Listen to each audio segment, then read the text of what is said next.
These moments are the opposite of Wubba Lubba Dub-Dub.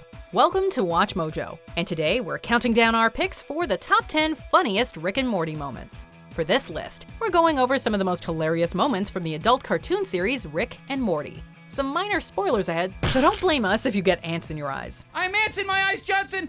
Everything's black! I can't see a thing, and also I can't feel anything either. Did I mention that? Number 10, when they met Scary Terry. Welcome to your nightmare, bitch! Rick and Morty's descent through various levels of dreams is far more chaotic, yet somehow easier to follow than Inception, but things take an especially funny turn after they hit dream bedrock. The duo finds themselves faced with Scary Terry, whom Rick immediately refers to as a legally safe knockoff of Freddy Krueger. Looks like some sort of legally safe knockoff of an 80s horror character with miniature swords for fingers instead of knives. I'm Scary Terry! You can run, but you can't hide, bitch! Anytime Rick breaks the fourth wall is great, but this is an especially funny one since he does so in the middle of danger. Nothing but fear from here on out, bitch! Holy crap, Morty! He can travel through dreams! He can travel through dreams! We're so screwed! Scary Terry himself is a lot of fun too, even if he does use the formal term for a female dog more often than Jesse Pinkman. Hey, yo, Scary T, don't even trip about your pants, dog. Here's a pair on us, fool. Aw, bitch. I don't know what to say. Number 9, when they sought Mulan McNugget sauce. Welcome to McDonald's. Can I take your order? Yeah, I'd like to get a 10-piece McNugget and a bunch of the Szechuan sauce. Like, as much as you're allowed to give me. In 1998, they had this promotion for the Disney film Mulan, where they created a new sauce for the McNuggets called Szechuan Sauce. And it's delicious. And then they got rid of it, and now it's gone. This is the only place we're gonna be able to try it, is in my memory. When imprisoned by the Galactic Federation, Rick distracts his captors with all manner of nonsense to keep them from finding the information they're looking for. Wow, this sauce is f***ing amazing. You said it was promoting a movie? This includes discussing a Szechuan dipping sauce briefly offered by McDonald's for the movie Mulan. Upon escaping captivity, Rick not only collapses the galactic government, he also orchestrates his daughter's divorce. Rick explains this all to Morty in a deranged rant, in which he also claims that his motivation is to attain the Mulan McNugget sauce, no matter how many seasons it takes. It's so ridiculous, we still can't believe some people imitated Rick's attitude in real life. Now you're gonna have to go and do whatever I say, Morty, forever. And I'll go out and I'll find some more of that Mulan Szechuan teriyaki dipping sauce, Morty. Because that's what this is all about, Morty. That's my one-armed man. I'm not driven by avenging my dead family, Morty. That was fake. I'm driven by finding that McNugget sauce. I want that Mulan McNugget sauce, Morty. That's my series arc, Morty. Number 8, when they watched the Two Brothers trailer. When Rick hooks up a cable package that gets TV from every conceivable reality, it offers plenty of funny possibilities, most of which are based on improvisation. Two brothers in a van, and then a meteor hit, and they ran as fast as they could from giant cat monsters, and then a giant tornado came, and that's when things got knocked into 12th gear. However, possibly the funniest is a trailer for a sci-fi action movie starring a pair of brothers. From the opening claim that it's in theaters now, coming this summer, the trailer then proceeds to list off a series of bizarre threats the pair of siblings must contend with, from tornadoes and meteors to alien Mexican armadas. A Mexican armada shows up with weapons made from tomatoes. And you better bet your bottom dollar that these two brothers know how to handle business. The eventual title of the movie is great, but the real cherry on top is Justin Roiland being unable to control his laughter by the end. Hold on, there's more. Old women are coming, and they're also in the movie, and they're gonna come and cross-attack these two brothers. But let's get back to the brothers because they have a strong bond. Number 7, when they remembered unreal people. So we gotta keep an eye out for any zany, wacky characters that pop up. Ooh-wee, whatever you want, Rick. We're here to help. Thanks, Mr. Poopy Butthole. I always could count on you. After someone accidentally tracks in an alien parasite, the Smiths find themselves recalling friends and family who aren't real, leading to increasingly ridiculous characters showing up, like Hammer Eye, Pencilvester, or Mr. Poopy Butthole. That's it. Photos, hard evidence. You're not in any of my photos, Mr. Poopy Butthole. Well, what do you know about this? You're not in any of mine. When Rick and Morty realize the parasites can only create pleasant memories, the family goes on a killing spree. Just when everything seems to be calmed down, Mr. Poopy Butthole reveals himself to still be around, and Beth shoots him. Wait, but Oh, Beth, why? I need an ambulance. There's been a shooting. My wife shot. My wife shot a longtime family friend. In a hilarious dark misdirect, the goofy little guy is revealed to be a real person. While Mr. Poopy Butthole's rehab is somber, the subversion of expectations always gets a big, if guilty, laugh. He told me to tell you he's sorry you didn't have bad memories of him. If you love him, you should leave. And that's the way the news goes. Number 6, when Morty lived Roy's life. Do you understand what 2 humans can accomplish with 3,000 of these? What? An entire afternoon at Blips and Chips! After making some quick cash by selling a gun to an assassin, Rick takes Morty to an alien arcade called Blips and Chips.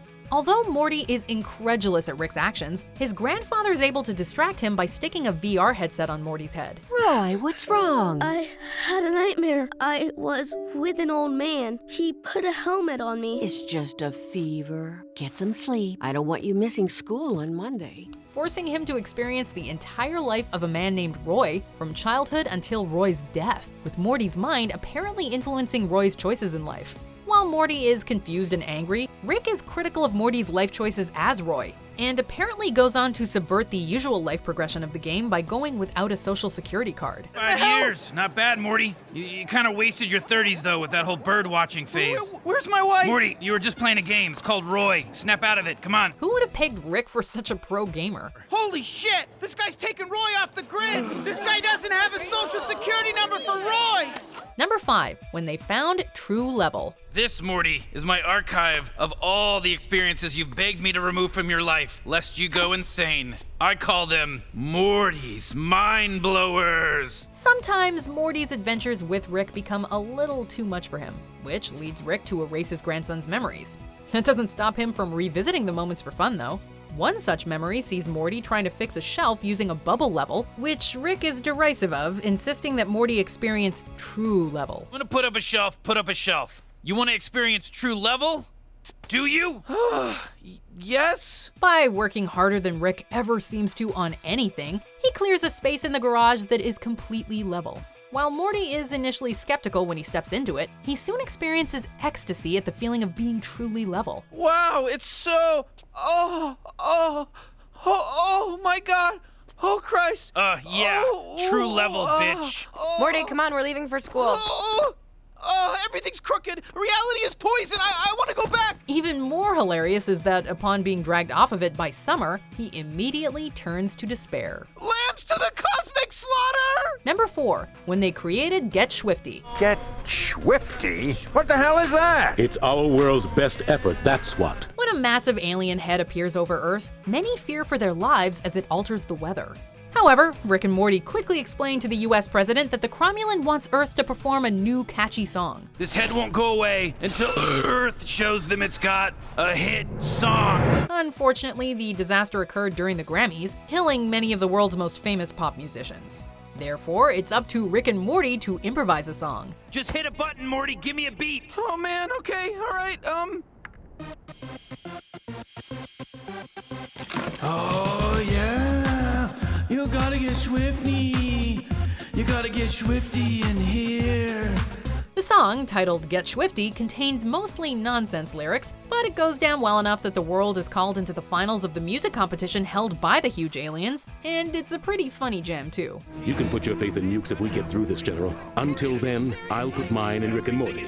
Get Schwifty with a jam. Number 3, when they beat up the devil. So what are you, like the devil? What? Sorry? I don't know. Store comes out of nowhere, all the shit's old and creepy. Are you the devil? A demon? Leprechaun? After Summer gets a job working for the actual devil selling cursed items, Rick makes it his mission to destroy Satan's business. Have you acquired creepy specific old stuff from a mysterious antique or thrift store that gives you powers but f***s with you in unforeseeable ways? Bring it to Curse Purge Plus. I use science to uncurse the items for cash, and you get to keep the powers. This guy got mysterious sneakers to make him run faster, but guess what? He would have had to run until he died. Although with Summer's help, the devil is able to turn things around, he ultimately dumps her.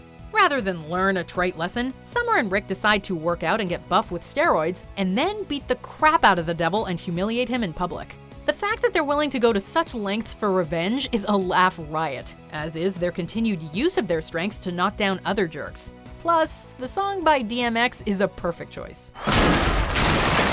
Rick? Summer? Stupid mother... Stupid bitch! Stupid mother... Number 2, when they made a robot with little purpose. While eating breakfast, Morty asks Rick to help him with his science project as his grandfather gradually assembles a machine. However, Jerry suggests they do Morty's project as a father-son thing, which Beth encourages. Well, scientifically, traditions are an idiot thing. Meanwhile, Rick completes his device, which turns out to be a fully intelligent robot that Rick made simply to pass him the butter dish. What is my purpose? Pass the butter.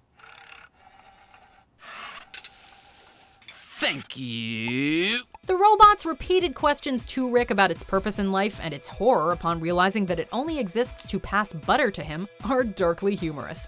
And the contrast between Rick and Jerry's intelligence in the moment is fantastic as well. What is my purpose? You pass butter. Oh my god. Yeah, welcome to the club, pal. I guess how funny you find Rick and Morty is directly proportional to 1, how much uncomfortableness you can handle, and I guess how much you're dying for Szechuan sauce. Well, what do you think we put at number 1? Let's get through some honorable mentions, and then we shall see. Huh, wow, that's incredible. What the heck? The situation in Argentina has proven less convenient than predicted. Well, we'll have to re-destabilize their economy, refocus labor class outrage from upper to middle, foster a coup, and install a compliant regime. Same as Guatemala? Yes, but you can double time it. We need a quorum to pick a new pope.